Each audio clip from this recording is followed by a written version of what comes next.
11 ஆட்சியே 16ல மீண்டும் ரீட்டைன் ஆச்சு. 3 ஆண்டுகளில் எத்தனை திட்டம் கொடுத்துருக்காங்க. இந்த அரசு ஏன் ரீட்டைன் ஆகாது? இந்த அரசு திரும்ப ரீட்டைன் ஆகும் 26ல வெற்றி அப்படின்ற பார்வை எடுக்கிறாரு திரு அந்தரிதாஸ். பதில் என்ன? என்ன பெரிய திட்டங்கள் கொண்டு வந்துட்டாங்க, பட்டியல் போட்டாங்களே. நீர் மேலாண்மையில என்ன பண்ணிருக்காங்க? ஒண்ணுமே பண்ணல. நீர் மேலாண்மையில நலத்திட்டங்கள் கொடுத்துருக்காங்க, அவ்வளவுதான். இலவசங்கள் அள்ளி வழங்கி இருக்கிறாங்க. வேற என்ன பண்ணிருக்கிறாங்க? கட்டுமானத்துறையில இன்ஃப்ராஸ்ட்ரக்சர் டெவலப்மெண்ட்ல என்ன பண்ணாங்க சொல்லுங்க. பெரிய அளவுக்கு என்ன பண்ணிட்டாங்க? இல்ல நீ கட்டிட்டு இருக்க பாலங்கள் அதெல்லாம் ஒண்ணுமே பண்ணல. காவிரி குண்டாறு இணைப்பு திட்டம், காவிரி குண்டாறு இணைப்பு திட்டம், அது தென் தமிழ்நாட்டை வளமாக்கக்கூடிய திட்டம். அந்த திட்டத்தில் பல்லாயிரக்கணக்கான பேர்களுக்கு வேலை கிடைக்கும் தொடர்ச்சியா. அந்த திட்டத்தை ஆரம்பிச்சு வச்சாங்க அதிமுக. அதை இவங்க நிறுத்திட்டாங்க. எந்த வகையில இவங்க பெருசா நீர் மேலாண்மையில செஞ்சாங்க? இண்டஸ்ட்ரீஸ்ல என்னங்க செஞ்சாங்க? அதிமுக ஆட்சியில் வெளிநாட்டு மூலதனம் வந்தது இந்தியாவில் 2ஆம் இடத்துல இருந்துச்சு. இப்போ இவங்க ஆட்சியில் 4ஆவது இடத்துக்கு போயிருக்குது.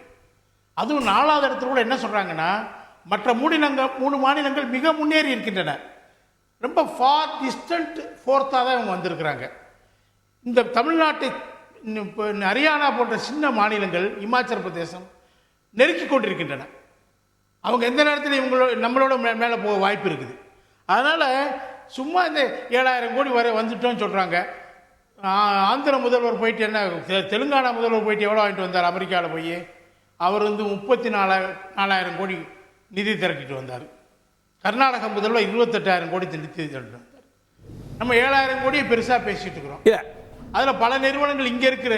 இல்ல சார், நம்ம பொருளாதாரம் ஜிடிபி இல்ல நம்ம பொருளாதாரம் ஜிடிபி இதெல்லாம் தாண்டி சமூக நல திட்டங்கள் இலவசம்னே வச்சுக்கோங்க. இலவசங்களுக்கு ஒரு பெரிய தாக்கம் இருந்திருக்கு சார். ஏன் சார் கிரைண்டர் கொடுக்கலையா, மிக்சி கொடுக்கலையா? அது 16 தேர்தலில் எதிரொலிக்கலையா? பாருங்க, அதெல்லாம் கரெக்டுங்க. அதுதான் எதிரொலிச்சிச்சா நம்ம உறுதியா சொல்ல முடியாது. இலவசங்கள் கொஞ்சம் கான்ட்ரிபியூட் பண்ணும், அதுவே கான்ட்ரிபியூட் பண்ணிடாது முழுக்க. உதாரணமா நீங்க மகளிருக்கு 1000 ரூபாய் மாத உதவித்தொகை கொடுக்கறாங்க. அதே மகளிர் மீது 3 முறை மின் கட்டணங்களை உயர்த்தி, எல்லா கட்டணங்களையும் உயர்த்தி 5000 ரூபாய் மாத செலவை, அதிக சுமையை அவங்க மேல சுமத்தி இருக்கிறாங்க. 1000 கொடுத்துட்டு 5000 பறிக்கிறாங்கிறப்ப அதை அந்த மகளிர் யோசிக்க மாட்டாங்களா? இந்த ஆட்சிக்கு எதிராக கடுமையான அதிருப்தி இருக்குங்க. நாடாளுமன்ற தேர்தலில் எதிரொலிச்சிருக்குது. இவருடைய வாக்கு வங்கி 40 இடங்கள் ஜெயிச்சதா எதிரொலியா சார்? 40 இடங்கள் வெற்றி பெற்றது எதிரொலியா? அது உங்க கருத்து. 40 இடங்கள்ல ஜெயிச்சாங்கிற நான் ஏத்துக்கிறேன். ஆனா ரெடியூஸ்டு மார்ஜின்ல ஜெயிச்சிருக்கிறாங்க. 2019 நாடாளுமன்ற தேர்தலில் வாங்கின வாக்குகளை வைத்து பார்க்கும்போது 10% வாக்குகள் அந்த கூட்டணிக்கு குறைந்திருக்கிறது. அந்த 10% எங்க போச்சு? அதான் என்னுடைய கேள்வி. அது பாஜகவுக்கு போச்சு. பாஜகவுக்கு போனதுன்னு அவங்களுக்கு தெரிஞ்சதுனால தான் இந்த இந்துக்களை தாஜா பண்ற காரியத்துக்காக அவங்க பழனியில முருகனுக்கு காவடி எடுக்க ஆரம்பிச்சிட்டாங்க. முருகன் மாநாடு நடத்தினாங்க. பகுத்தறிவுவாதிகள் முருகனுக்கு காவடி எடுக்க ஆரம்பிச்சாங்க. என்ன எதுக்காக? பாஜக இந்துக்கள் வாக்குகளை தங்களிடமிருந்து பறித்துக் கொண்டு அதிமுக வாக்குகள் பாஜகவுக்கு போலையா சார்? சாஃப்ட் இந்துத்துவா கையில் எடுத்திருக்காங்க. அதிமுக வாக்கு பாஜக போலையா? கேட்டாரு அந்தரிதாஸ் கேட்டாரு. அதிமுக 2019 நாடாளுமன்ற தேர்தலில் விட கூட்டணி பலமில்லாத ஒரு கூட்டணியில் இருந்து அது 1% வாக்குகள் கூட வாங்கி இருக்குது. சரி, அவங்களுக்கு எப்படி போச்சு சொல்லுவீங்க? திமுக தான் 20 தொகுதி 35 தொகுதி 10% போயிருக்குது. அதனால நீங்க இந்த அதிருப்தி மட்டுமில்ல, தத்துவார்த்த ரீதியாக இவர்கள் பாஜக பக்கமாக கொஞ்சம் கொஞ்சமா நகர ஆரம்பித்திருக்கிறார்கள். அதுக்கு முத்தாய்ப்பாக தான் பழனியில முத்தமிழ் முருகன் மாநாடு.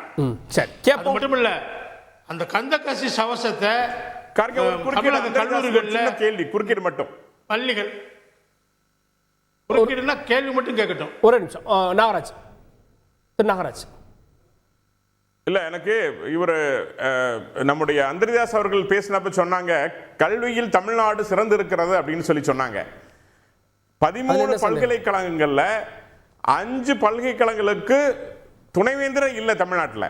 அதான் என்ற நிலை. துணைவேந்தர் இல்லாமல் ஒரு பல்கலைக்கழகம், அதுவும் பாரதியார் சொன்ன இடைநிற்றல் இல்லாம இருக்கிற ஜிஆர்ல என்ன பிரச்சனைன்னு சொல்ல சொல்லுங்க. அத முதல்ல பாரதியார் துணைவேந்தர்லனாலும் எஜுகேஷன் இருக்குல்ல சார், எஜுகேஷன் இருக்குல்ல, குவாலிட்டி தானே அது.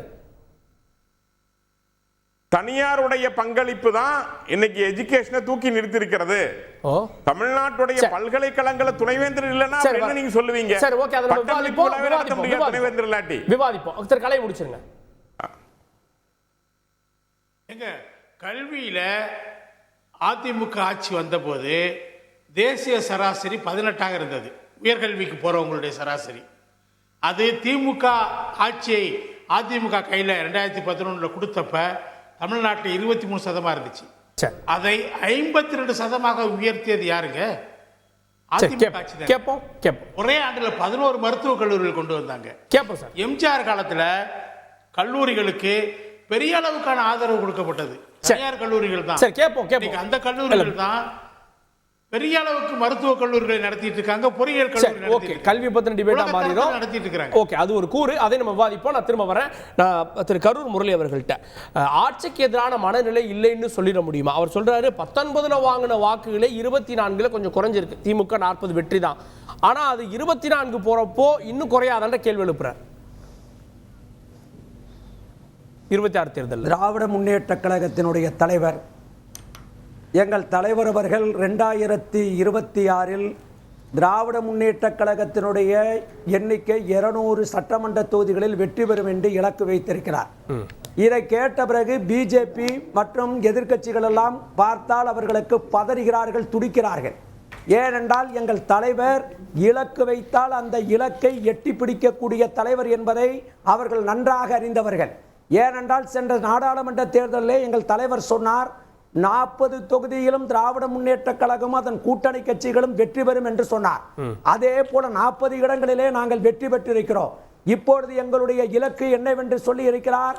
வருகிற 2026 எங்கள் இலக்கு 200 தொகுதிகளில் நாங்கள் வெற்றி பெறுவோம் என்று சொல்லி இருக்கிறோம். அதை எங்கள் தலைவர் நிறைவேற்றுவார்.